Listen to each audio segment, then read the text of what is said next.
Hola, ministro, ¿qué tal? Muchas gracias por recibirnos.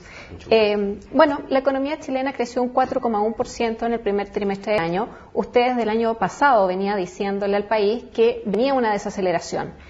El Banco Central nos dijo la semana pasada que esta desaceleración había sido mayor que lo previsto. Ahora que apareció el fantasma, ¿tenemos que asustarnos? No, yo no creo que sea un momento para asustarnos, pero sí para estar conscientes de que el entorno internacional es extraordinariamente complejo. Tenemos recesión en algunos de nuestros principales mercados. En Europa hay 6 trimestres consecutivos de caída del producto. Es una recesión que va a seguir el año 2013 y que va, algunos dicen, a continuar el 2014. En Argentina, en Brasil, dos países que están lejos de Europa, en América Latina, vecinos nuestros, el crecimiento ha andado en torno al 1%. Y dentro de este contexto, la economía chilena, entre 2000 y 2012, creció en promedio cerca del 6%. Ahora estamos con una ligera desaceleración, una desaceleración moderada. Sin duda que esta economía va a continuar creciendo y va a crecer y va a crear empleo, pero a una tasa menor de lo que venía haciendo, porque las situaciones externas son muy complejas y también por elementos que inciden en el primer trimestre de este año. Ejemplos. Primero, el año, no sé si ustedes se acuerdan, estoy seguro que algunos televidentes se acordarán, que el año 2012 fue un año bisiesto, por lo tanto tuvo un día más en febrero. Eso incide porque no es solo un día hábil más, sino que es un día completo más. Es un día que incidió el año 2012 y que no está en el 2013, que nos sube la vara en la base de comparación. En segundo lugar, porque tuvimos el año 2013, en el mes de marzo, cayó Semana Santa, y por lo tanto 2 días hábiles menos. Esos 2 días hábiles lo que hacen es reducir la producción de sectores que son más sensibles, como el sector de la industria, como el sector de la manufactura. Y el tercer elemento que no estuvo presente en el 2012 es el paro portuario, que incidió en algunos días a fines del mes de marzo y que también lo vamos a ver incidiendo en el mes de abril. Esos elementos hacen una diferencia respecto del año anterior y por eso es que nosotros mantenemos una meta de crecimiento anual en torno al 5%. Y así como no nos volvimos locos en enero con la cifra de crecimiento superior al 6%, tampoco caemos hoy día en la depresión por cifras de crecimiento que están sobre el 4% y que vamos a ver mejorar. Esos efectos son del primer trimestre. ¿Esto quiere decir que para lo que queda del año vamos a ir de menos a más? Probablemente vamos a ir de menos a más porque algunos de estos efectos van a desaparecer. Ahora quiero advertir que para el mes de abril vamos a tener el efecto del paro portuario que nos va a restar algunas décimas de crecimiento. Pero se compensa con los 2 días hábiles más. Hay 2 días hábiles más, lo que pasa es que los 2 días hábiles más estaban de todas maneras, eso por calendario. O sea, la trayectoria la podríamos empezar a comenzar a ver desde mayo en adelante, sacando un poco lo que ha incidido estacionalmente hasta ahora. Incluso desde abril deberíamos ver una mejora respecto del crecimiento que arrojó el mes de marzo, por las razones que estamos indicando. Ustedes mantienen un 5%, el Banco Central ve entre 4,5 y 5,5. ¿Vamos a estar más cerca del 4,5 o del 5,5? Mire, nosotros estamos en ese rango y en el rango, el Banco Central da un rango de un punto, nosotros decimos en torno a 5%. Es decir, nosotros estamos coincidiendo con el Banco Central en el punto central del rango. Ahora, hay que considerar que lo que empuja el crecimiento de la economía chilena es la inversión. Y eso ya vamos a tocar el tema de la inversión, porque en todo caso con este 5% del año 2013 no se alcanza a cumplir la meta que el gobierno se propuso de tener un 6% promedio a los 4 años. Tampoco logramos alcanzar la meta de tasa de inversión de 28%. Al menos en empleo y en productividad, ¿nos vamos a tener mejores noticias? Es que tenemos buenas noticias en todos los frentes, porque no hay que olvidar que si tenemos un 5% de crecimiento en este año, si ese fuera el caso, porque todavía queda mucha agua por pasar debajo de los puentes, tenemos un crecimiento promedio del 5,6. Y el crecimiento del gobierno anterior, nosotros venimos de un 3,3, es decir, hemos recuperado casi 2,5 puntos de crecimiento mayor en este gobierno que el gobierno anterior. Esto ha ocurrido en un periodo en que ha habido desaceleración en mercados muy importantes. Durante la administración pasada, China crecía al 10,5, 11%. Nosotros hoy día estamos con una China que crece al 7,5, al 8%. Es bien distinta la situación externa. Y por supuesto, también hay que considerar que la recuperación de Europa no ocurrió. Europa ha tenido lo que se llama una recesión doble, porque tuvo recesión en el 2009, pero ha vuelto a la recesión entre 2012 y 2013.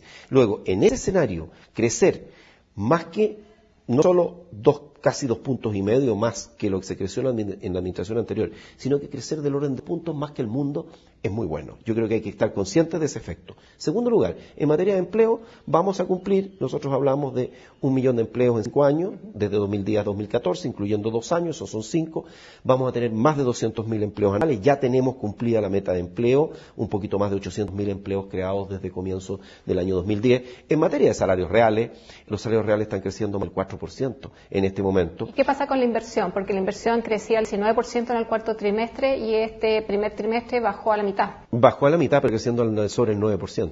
¿Y eso los deja contentos? ¿No ven algún tipo de problema? Se dice que hay mucha socialización de proyectos, hay sin mucho... duda. Hay cosas que no dependen de nosotros, que dependen de otros poderes del Estado que son independientes y que yo creo que ellos tienen que considerar muchos elementos en sus fallos y en sus análisis.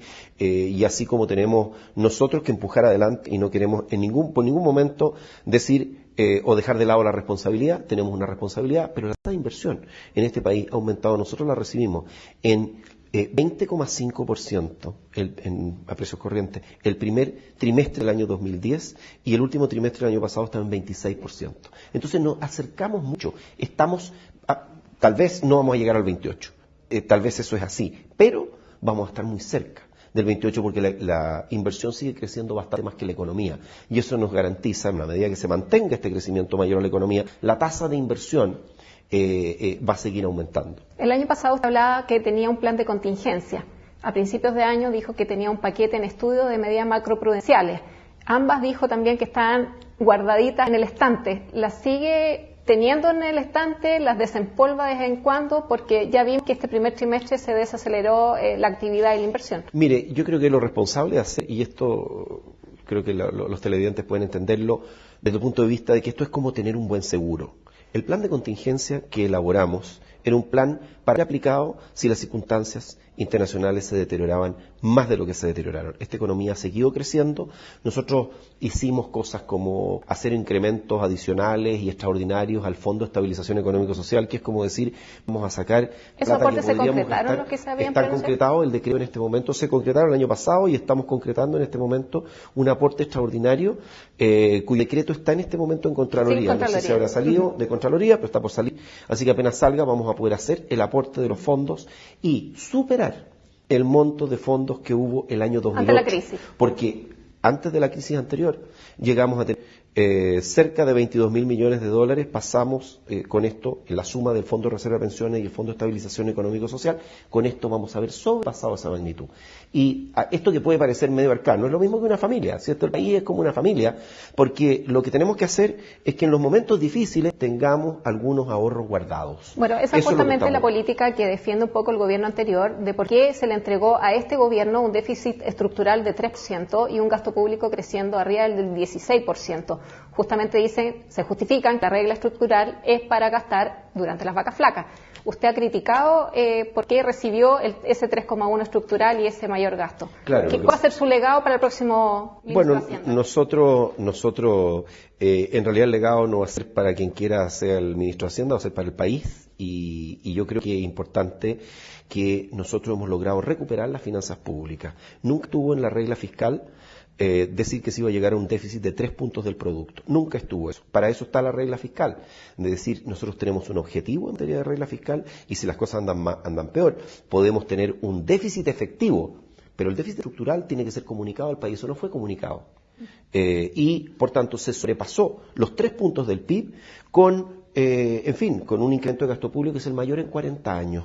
Entonces, no es que uno diga, mire, no debería haber un incremento de gasto público, pero la magnitud del incremento del gasto público llevó a tener un déficit de más de 4 puntos del PIB y a veces ¿qué es lo que es un punto del PIB? Bueno, yo les voy a decir lo que es un punto del PIB. Un punto del PIB para el nivel que hoy día tiene Chile son del orden de 3.000 millones de dólares. Por lo tanto, este gobierno recibió un déficit estructural alrededor de 9.000 millones de dólares en plata de hoy, en plata del año del 2013. Y con eso, ¿qué es lo que hicimos nosotros? Nos comprometimos a reducirlo en 2 puntos. Y eso lo conseguimos el año pasado. Así es que hemos adelantado, nos comprometimos al 2014 y vamos a tener un déficit estructural en torno a 1 punto del PIB. Hemos mejorado la posición fiscal en 2 puntos. Hay voces que, bueno, siempre piden más. ¿Se podría haber hecho más? ¿Lograr, por ejemplo, un balance o un mayor superávit efectivo? Que mire, yo lo entiendo y creo que es una discusión válida. ¿Cuánto más puede uno avanzar? Pero todo depende, los gobiernos tienen que responder por cómo parten y por cómo llegan. Nuestro punto de partida fue un déficit estructural de 3 puntos, lo vamos a entregar con un déficit en torno a 1 punto del PIB. Esas diferencias son una mejoría de 2 puntos, de $6.000 millones.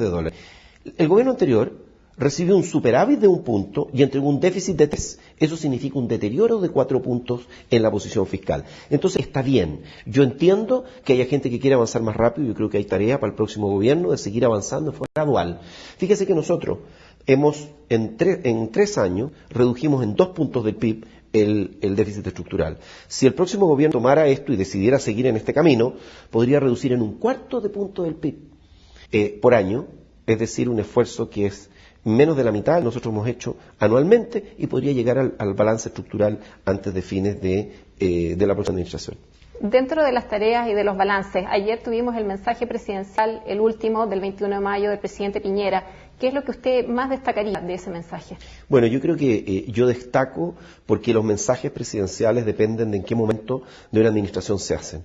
El presidente Piñera da un mensaje macizo al país donde el tema central son los logros, el progreso que hemos tenido en materias como educación, el progreso que hemos tenido en salud, el progreso que hemos tenido en todos los ámbitos de la vida del país, no solamente en los ámbitos directamente económicos, también en los sociales, lo mucho que hemos hecho en materia social y cómo vamos a seguir progresando en materias tan importantes como la educación, como la salud, en fin, y yo creo que esto, la pregunta de fondo que uno debería hacerse y está presente en ese mensaje presidencial es cómo estamos hoy, y eso es un juicio que tienen que hacer los chilenos, cómo estamos hoy en 2013 y cómo estábamos en 2009, y eso es algo que creo que la respuesta es que estamos muchísimo mejor que el 2009, y eso significa que hemos progresado durante el gobierno actual. A estas alturas, ustedes pretendían tener el reajuste del salario mínimo aprobado. Se viene hacia fin de año el reajuste del sector público. ¿Usted cree que va a seguir esta política de los portazos, como usted alguna vez lo ha denominado? Sí, lo que pasa es que la política del todo es insuficiente, o del portazo, como dice usted. El tema es que, aunque nosotros hemos dicho y repetimos hasta el cansancio, está dando más de 6% de incremento en el salario, estamos pasando, la propuesta nuestra fue pasar de 193 a 205.000 pesos, eso es un reajuste de más de 4 puntos reales, eso es más del doble de lo que dio el gobierno anterior. El reajuste del sector público, que es una discusión difícil. Sí, pero a pesar de eso, siempre es insuficiente. Aunque mostremos que hemos hecho mucho más, que hemos progresado mucho más, siempre el discurso es el mismo. Yo quiero solamente dar una idea. Nosotros, esta política de recurrir a negarle al gobierno por razones políticas y negarle no solo al gobierno, sino que negarle a los trabajadores. Fíjese que los trabajadores se perdieron un reajuste, 12.000 pesos mensuales, los que ganan menos en nuestro país, por 3 meses. Se perdieron 36.000 pesos aquellos trabajadores que ganan menos. Eso es una muestra del tipo de política que hemos recibido en una oposición que muchas veces, como en este caso, ha sido implacable, pero que al final el daño no se le hace al gobierno, se le hace a los propios trabajadores. Como economista, ¿qué explicación tiene usted para tener una tan baja inflación? Tenemos un 1% acumulado hasta abril. ¿Qué se hace con eso? Tenemos una estrechez en el mercado laboral, tenemos condiciones financieras favorables, pero la inflación está pegada al piso, bueno, está bajo el rango meta. Sí, hay algunas cifras que muestran, por ejemplo, la inflación está muy influida por los precios de los combustibles. Como hemos tenido caídas en los precios de los combustibles hasta la semana anterior, digamos, ¿no es cierto? Hasta hace muy poco hemos tenido caídas importantes durante las últimas semanas. Eso incide, y eso explicó el elemento fundamental que estaba detrás de una inflación de medio punto negativo en el mes anterior. Yo supongo que nos alegramos de tener caídas en los precios de los combustibles, que depende de dos cosas. Depende de la evolución de los precios externos, no solamente del petróleo, sino de los precios de las gasolinas, es decir, de lo que se llama el margen de refinación, y también depende de el tipo de cambio. Entonces, estos efectos, con un tipo de cambio que cayó y que ahora se ha recuperado el tipo de cambio, ¿no es cierto? Entonces eso va a revertir un poco estos aumentos. Esto es una situación circunstancial.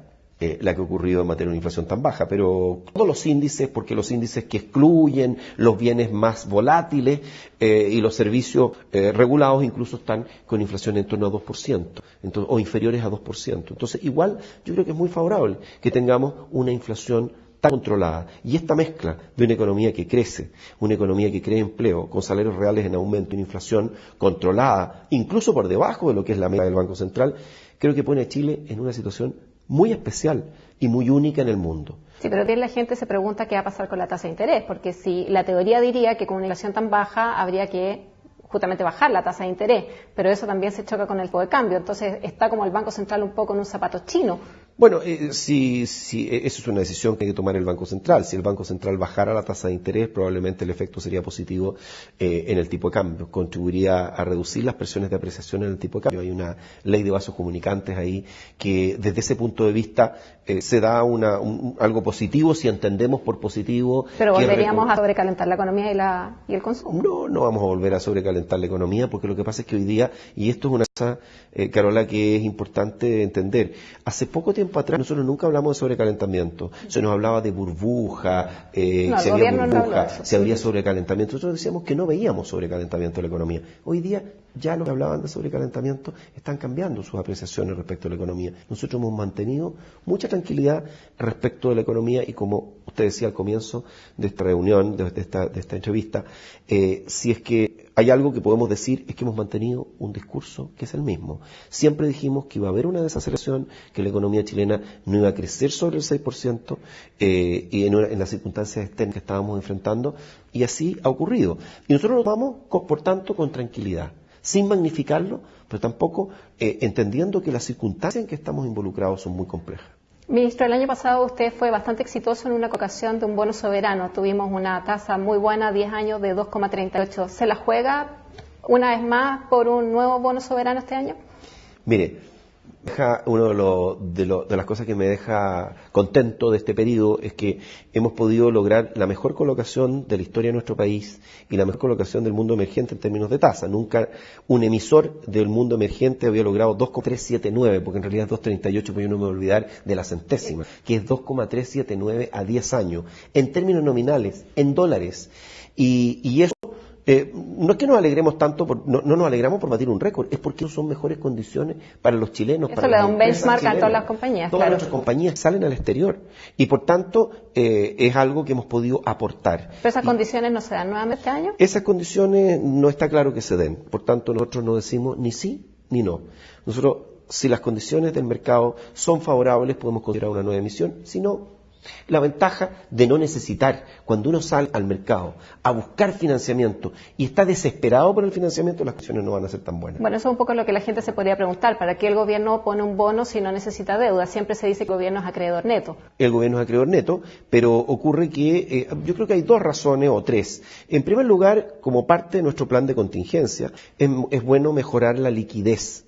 Todo el mundo sabe que es bueno tener liquidez en los momentos de una potencial crisis. O sea, si hay una situación compleja afuera, nosotros tenemos liquidez y eso nos da una seguridad. ¿Liquidez que se ve en los fondos soberanos, en los otros activos del gobierno y en la reserva del Banco Central? Exactamente, pero desde el punto de vista de lo que manejamos en el Poder Ejecutivo, en el ámbito nuestro están los fondos soberanos y los otros activos, ¿no es cierto? Y las reservas están en el ámbito del Banco Central, pero es parte de la liquidez del país, concebido como un todo.